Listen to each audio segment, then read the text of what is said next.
ಹಾಗೆ ಗ್ರಾಮ ಪಂಚಾಯತಿಯಲ್ಲಿ ಖಾಲಿ ಇರುವ ಗ್ರಾಮ ಪಂಚಾಯತ್ ಗ್ರಂಥಾಲಯ ಮತ್ತು ಮಾಹಿತಿ ಕೇಂದ್ರದ ಮೇಲ್ವಿಚಾರಕರ ಹುದ್ದೆಗಳಿಗೆ ನೇಮಕಾತಿಗಾಗಿ ಅಧಿಸೂಚನೆಯನ್ನು ಬಿಡುಗಡೆ ಮಾಡಲಾಗಿದೆ. ಸೊ ಆಸಕ್ತ ಅಭ್ಯರ್ಥಿಗಳು ಈ ಒಂದು ಹುದ್ದೆಗೆ ಅರ್ಜಿಯನ್ನು ಸಲ್ಲಿಸಬಹುದು. ಸೊ ಅದೇ ರೀತಿ ಈ ಒಂದು ಹುದ್ದೆಗಳಿಗೆ ಅರ್ಜಿ ಸಲ್ಲಿಸುವ ವಿಧಾನ ಹೇಗೆ, ಆಯ್ಕೆ ವಿಧಾನ ಹೇಗಿರುತ್ತೆ, ವಿದ್ಯಾರ್ಹತೆ ಏನು, ಸೊ ಎಲ್ಲ ಮಾಹಿತಿಯನ್ನು ಈ ಒಂದು ವಿಡಿಯೋದಲ್ಲಿ ತಿಳಿಸ್ಕೊಡ್ತಾ ಇದ್ದೀನಿ. ವಿಡಿಯೋನ ಸ್ಕಿಪ್ ಮಾಡದೆ ಕಂಪ್ಲೀಟ್ ಆಗಿ ವಾಚ್ ಮಾಡಿ. ಸೊ ಹಾಗೆ ಯಾರೆಲ್ಲ ಏನು ಚಾನಲ್ನ ಸಬ್ಸ್ಕ್ರೈಬ್ ಮಾಡ್ಕೊಂಡಿಲ್ಲ ಸಬ್ಸ್ಕ್ರೈಬ್ ಮಾಡ್ಕೊಳ್ಳಿ, ಬೆಲ್ ಐಕನ್ ಕೂಡ ಪ್ರೆಸ್ ಮಾಡ್ಕೊಳ್ಳಿ. ಸೊ ಇದರಿಂದ ಲೇಟೆಸ್ಟ್ ಜಾಬ್ ಅಪ್ಡೇಟ್ಸ್ಗಳು ಏನೇ ಇದ್ರೂ ಅದು ನಿಮಗೆ ಬೇಗ ರೀಚ್ ಆಗುತ್ತೆ. ಸೊ ಹಾಗಾದರೆ ಬನ್ನಿ ಫ್ರೆಂಡ್ಸ್, ವಿಡಿಯೋನ ಸ್ಟಾರ್ಟ್ ಮಾಡೋಣ. ಸೊ ನೋಡಿ ಫ್ರೆಂಡ್ಸ್, ಅಧಿಸೂಚನೆಯನ್ನು ಬಿಟ್ಟಿದ್ದಾರೆ. ಸೊ ಇದು ಜಿಲ್ಲಾ ಪಂಚಾಯತ್ ಕಾರ್ಯಾಲಯ ಹಾವೇರಿ. ಸೊ ಹಾವೇರಿ ಜಿಲ್ಲಾ ಪಂಚಾಯತ್ ಕಾರ್ಯಾಲಯದಿಂದ ಇಂದು ಅಧಿಸೂಚನೆಯನ್ನು ಬಿಡುಗಡೆ ಮಾಡಿದ್ದಾರೆ.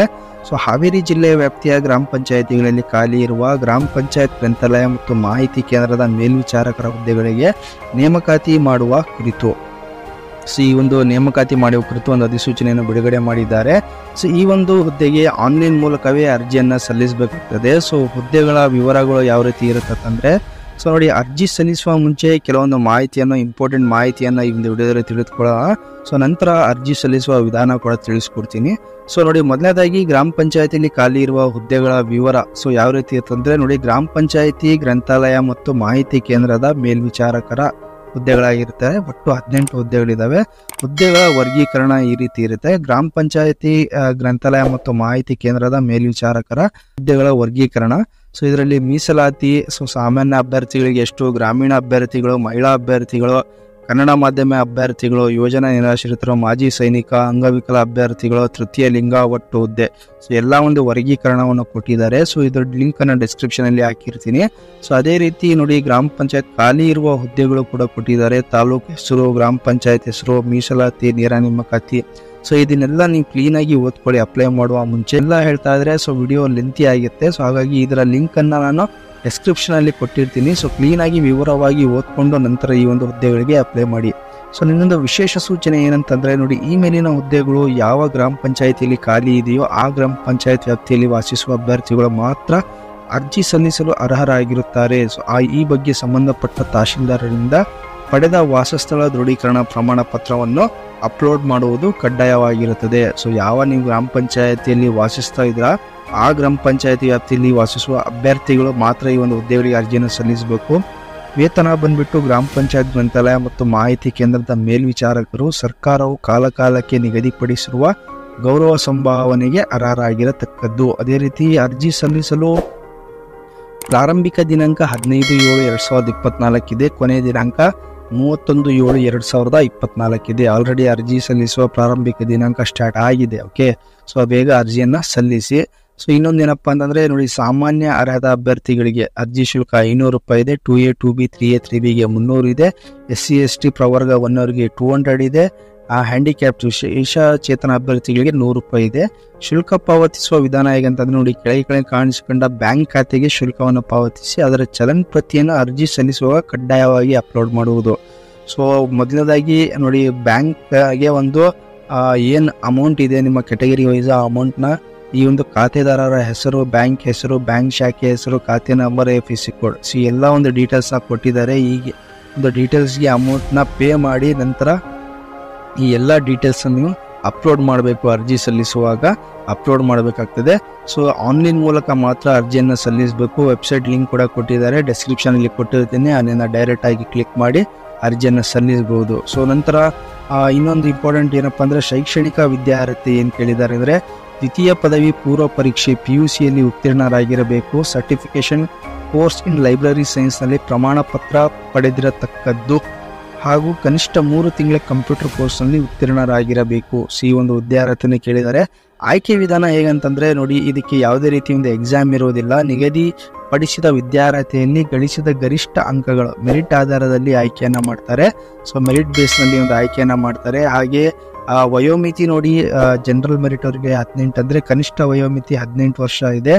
ಸಾಮಾನ್ಯ ಅಭ್ಯರ್ಥಿ 35 ವರ್ಷ, 2A 2B 3A 3Bಗೆ 38 ವರ್ಷ, ಆ್ಯಂಡ್ SC ST ಪ್ರವರ್ಗ ಒಂದು ಅಭ್ಯರ್ಥಿಗಳಿಗೆ 40 ವರ್ಷ. ಓಕೆ, ವಯೋಮಿತಿ ಸಡಿಲಿಕೆ ಕೂಡ ಕೊಟ್ಟಿದ್ದಾರೆ. ಬೇರೆ ಬೇರೆ ಕೆಟಗರಿ ಹಾಗೂ ಕ್ಲೇಮ್ ಅಂದರೆ ವಿಶೇಷ ಚೇತನ ಆಗಿರಬಹುದು, ಮಾಜಿ ಸೈನಿಕ ಆಗಿರ್ಬೋದು, ಅವ್ರಿಗೆ ಬೇರೆ ಬೇರೆ ಮೀಸಲಾತಿ ಕೂಡ ಕೊಟ್ಟಿದ್ದಾರೆ. ಕ್ಲೀನಾಗಿ ಓದ್ಕೊಳ್ಳಿ, ಡಿಸ್ಕ್ರಿಪ್ಷನಲ್ಲಿ ಲಿಂಕ್ ಕೊಟ್ಟಿರ್ತೀನಿ. ಎಲ್ಲ ಮಾಹಿತಿಗಳನ್ನು ಓದ್ಕೊಂಡೆ ಏನೋ ಅಪ್ಲೈ ಮಾಡಿ. ಸೊ ಅಪ್ಲೈ ಮಾಡುವ ವಿಧಾನ ಏನಂದರೆ ಲಿಂಕ್ ಡಿಸ್ಕ್ರಿಪ್ಷನ್ಲಿ ಕೊಟ್ಟಿರ್ತೀನಿ, ಈ ಲಿಂಕಿಗೆ ಭೇಟಿ ನೀಡಿ. ಸೊ ಈ ಲಿಂಕಿಗೆ ಕ್ಲಿಕ್ ಮಾಡಿದರೆ ಡೈರೆಕ್ಟಾಗಿ ನೀವು ಹಾವೇರಿ ಜಿಲ್ಲಾ ಪಂಚಾಯತ್ ಒಂದು ಅಫಿಷಿಯಲ್ ವೆಬ್ಸೈಟಿಗೆ ಭೇಟಿ ಆಗ್ತೀರಾ. ಸೊ ಇಲ್ಲಿ ಒಂದು ನೋಟಿಫಿಕೇಶನ್ ಬಗ್ಗೆ ಕೊಟ್ಟಿದ್ದಾರೆ, ಹೊಸತೇನಿನಲ್ಲಿ ಇಲ್ಲೇ ಕೊಟ್ಟಿದ್ದಾರೆ. ಇದರ ಮೇಲೆ ಕ್ಲಿಕ್ ಮಾಡಿದರೆ ಈ ಒಂದು ಪೇಜ್ ಓಪನ್ ಆಗುತ್ತೆ. ಸೊ ನಂತರ ಇಲ್ಲಿ ಅಪ್ಲೈ ಮಾಡಲಿಕ್ಕೆ ಅಪ್ಲಿಕೇಶನ್ ಹಾಕಲಿಕ್ಕೆ ಸೊ ಇಲ್ಲಿ ಕ್ಲಿಕ್ ಮಾಡಿ ಅಂತ ಕೊಟ್ಟಿದ್ದಾರೆ ನೋಡಿ, ವಿವರಣೆ ಅರ್ಜಿ ಸಲ್ಲಿಸಲು ಇಲ್ಲಿ ಕ್ಲಿಕ್ ಮಾಡಿ ಅಂತ ಕೊಟ್ಟಿದ್ದಾರೆ. ಇದರ ಮೇಲೆ ಕ್ಲಿಕ್ ಮಾಡಿದರೆ ಸೊ ಈ ಒಂದು ಪೇಜ್ ಓಪನ್ ಆಗುತ್ತೆ, ಅಪ್ಲಿಕೇಶನ್ ಫಾರ್ಮ್ ಓಪನ್ ಆಗುತ್ತೆ. ಸೊ ಇಲ್ಲಿ ಕೆಲವು ಸೂಚನೆಗಳನ್ನು ಕೊಟ್ಟಿದ್ದಾರೆ, ಕ್ಲೀನಾಗಿ ಓದ್ಕೊಳ್ಳಿ. ನಂತರ ಕೆಳಕಂಡ ದಾಖಲೆಗಳು ಹೊಂದಿರಬೇಕು. ಏನೇನು ದಾಖಲೆ ಕೇಳಿದ್ದಾರೆ ಎಲ್ಲ ದಾಖಲೆಗಳನ್ನು ನಿಮ್ಮ ಹತ್ರ ರೆಡಿ ಇಟ್ಕೊಂಡಿರಿ. ಸೊ ಯಾವ ಫಾರ್ಮೆಟಲ್ಲಿ ಕೇಳಿದ್ದಾರೆ, ಎಷ್ಟಿರಬೇಕು ಎಲ್ಲ ರೆಡಿ ಇಟ್ಕೊಂಡು ಅರ್ಜಿಯನ್ನು ಸಲ್ಲಿಸಿ. ನಂತರ ವೇಕೆನ್ಸಿ ಡೀಟೇಲ್ಸ್ ಕೇಳಿದ್ದಾರೆ, ವೇಕೆನ್ಸಿ ಡೀಟೇಲ್ಸ್ನ ಎಲ್ಲ ಫಿಲಪ್ ಮಾಡಿ. ನಂತರ ಗ್ರಾಮ ಪಂಚಾಯತ್ ವ್ಯಾಪ್ತಿ ನಿವಾಸಿಯಾಗಿರುವ ಬಗ್ಗೆ, ಸೊ ನಿಮ್ಮ ಒಂದು ಏನೋ ವಾಸಸ್ಥಳದ ಬಗ್ಗೆ ಒಂದು ದೃಢೀಕರಣ ಕೂಡ ಕೊಡಬೇಕಿಲ್ಲಿ. ಸೊ ಎಲ್ಲ ಫಿಲ್ ಮಾಡಿ. ಸೊ ಇಲ್ಲಿ ಹೌದು ಇಲ್ಲ ಅಂತ ಕೇಳಿದ್ದಾರೆ, ಇಲ್ಲ ಅಂತ ಕೊಟ್ಟರೆ ಮತ್ತೆ ಬೇರೆ ಒಂದು ಆಪ್ಷನ್ಸ್ ಓಪನ್ ಆಗುತ್ತೆ. ಸೊ ಇದು ಕೂಡ ನೀವು ಕೇರ್ಫುಲ್ ಆಗಿ ಫಿಲಪ್ ಮಾಡಬೇಕಾಗ್ತದೆ. ಸೊ ನಂತರ ವೈಯಕ್ತಿಕ ಮಾಹಿತಿ ಕೂಡ ಕೇಳಿದ್ದಾರೆ. ಸೊ ನಿಮ್ಮ ಎಲ್ಲ ವೈಯಕ್ತಿಕ ಮಾಹಿತಿ ಕೂಡ ಇಲ್ಲಿ ಫಿಲ್ ಮಾಡಿ. ನಂತರ ಪತ್ರ ವ್ಯವಹಾರ, ಕಮ್ಯುನಿಕೇಶನ್ ಅಡ್ರೆಸ್, ನಿಮ್ಮ active mobile number, present address, active email I D, so ಇದನ್ನೆಲ್ಲ ಕ್ಲೀನಾಗಿ ಫಿಲ್ ಮಾಡಿ. ಸೊ ನಂತರ ಎಸೆನ್ಷಿಯಲ್ ಕ್ವಾಲಿಫಿಕೇಶನ್ PUC ಏನಿದೆ ಅದರ ಒಂದು ಕ್ವಾಲಿಫಿಕೇಶನ್ ಡೀಟೇಲ್ಸ್ನ ಫಿಲ್ ಮಾಡಿ. ಸೊ ಇಲ್ಲಿ ಪಾಸಿಂಗ್ ಆಪ್ಷನ್ಸ್ ಕೂಡ ಕೊಟ್ಟಿದ್ದಾರೆ, ಮಾರ್ಕ್ಸ್ ಅಥವಾ CGPA ಪಾಸ್ ಆಗಿದ್ದಾರೆ ಅದು ಕೂಡ ಕೇಳಿದ್ದಾರೆ. ನಂತರ ಅದರ್ ಕ್ವಾಲಿಫಿಕೇಶನ್ ಡೀಟೇಲ್ಸ್ ಇದ್ದಲ್ಲಿ ಅದು ಕೂಡ ಇಲ್ಲಿ ಕೇಳಿದ್ದಾರೆ, ಅದು ಇಲ್ಲಿ ಮಸ್ಟ್ ಆ್ಯಂಡ್ ಶುಡ್ ಹಾಕಲೇಬೇಕು. ಸೊ ಇಲ್ಲಿ ಏನು ಸ್ಟಾರ್ ಮಾರ್ಕ್ ಕೊಟ್ಟಿದ್ದಾರೆ ಇದು ಕಂಪಲ್ಸರಿ ನೀವು ಫಿಲ್ ಮಾಡಲೇಬೇಕು. ನಂತರ ಇತರೆ ಮಾಹಿತಿಗಳು ಕೊಟ್ಟಿದ್ದಾರೆ, ಇನ್ಕಮ್ ಕ್ಯಾಸ್ಟ್ ಸರ್ಟಿಫಿಕೇಟ್ ಕೂಡ ಕೇಳಿದ್ದಾರೆ. ಅದೇ ರೀತಿ ಜಾತಿ ಮತ್ತು ಆದಾಯ ಪ್ರಮಾಣ ಪತ್ರ ದಿನಾಂಕ ಕೂಡ ಕೊಟ್ಟಿದ್ದಾರೆ. ಅದು ಎಲ್ಲ ಒಂದು ಡೀಟೇಲ್ಸ್ನ ಫಿಲ್ ಮಾಡಿದ ಮೇಲೆ ಡಿಕ್ಲರೇಷನ್ನ ಅಗ್ರಿ ಅಂತ ಕೊಟ್ಟು ಇಲ್ಲಿ ವೆರಿಫಿಕೇಶನ್ ಕೋಡ್ ಕೊಟ್ಟಿದ್ದಾರೆ, ಇದನ್ನು ಫಿಲ್ ಮಾಡಿ ಸಬ್ಮಿಟ್ ಅಂತ ಕೊಡಿ. ಸಬ್ಮಿಟ್ ಕೊಟ್ಟಾದ್ಮೇಲೆ ನೆಕ್ಸ್ಟ್ ಪ್ರೊಸೆಸ್ ಏನಪ್ಪ, ಅಪ್ಲೋಡಿಂಗ್ ಪ್ರೊಸೆಸ್ ಸ್ಟಾರ್ಟ್ ಆಗುತ್ತೆ. ಸೊ ಏನೆಲ್ಲ ಡಾಕ್ಯುಮೆಂಟ್ಸ್ನ ಕೇಳಿದ್ದಾರೆ, ಬ್ಯಾಂಕಿಗೆ ನೀವು ಏನು ಅಮೌಂಟ್ ಪೇ ಮಾಡಿದ್ದೀರಾ ಆ ಒಂದು ಡೀಟೇಲ್ಸು ಮತ್ತು ಇಲ್ಲಿ ಕೇಳಿರ್ತಕ್ಕಂಥ ಡಾಕ್ಯುಮೆಂಟ್ಸ್ ಒಂದು ಪ್ರೊಸೆಸ್ ಸ್ಟಾರ್ಟ್ ಆಗುತ್ತೆ. ಆ ಒಂದು ಏನೊಂದು ನೆಕ್ಸ್ಟ್ ಸ್ಟೆಪ್ಸಲ್ಲಿ ಏನೇನು ಅಪ್ಲೋಡ್ ಡಾಕ್ಯುಮೆಂಟ್ಸ್ ಕೇಳಿದ್ದಾರೆ ಎಲ್ಲ ಡಾಕ್ಯುಮೆಂಟ್ಸ್ನ ಅಪ್ಲೋಡ್ ಮಾಡಿ ಆ ಪ್ರೊಸೆಸ್ನ ಫಾಲೋ ಮಾಡಿ. ಸೊ ಅಪ್ಲಿಕೇಶನ್ನ ಕಂಪ್ಲೀಟ್ ಮಾಡಿ. ಓಕೆ, ಸೊ ಅಪ್ಲಿಕೇಶನ್ನ ಸಕ್ಸಸ್ಫುಲಿ ಕಂಪ್ಲೀಟ್ ಆದಮೇಲೆ ಒಂದು ಪ್ರಿಂಟ್ಔಟ್ ಕೂಡ ತಗೊಳ್ಳಿ.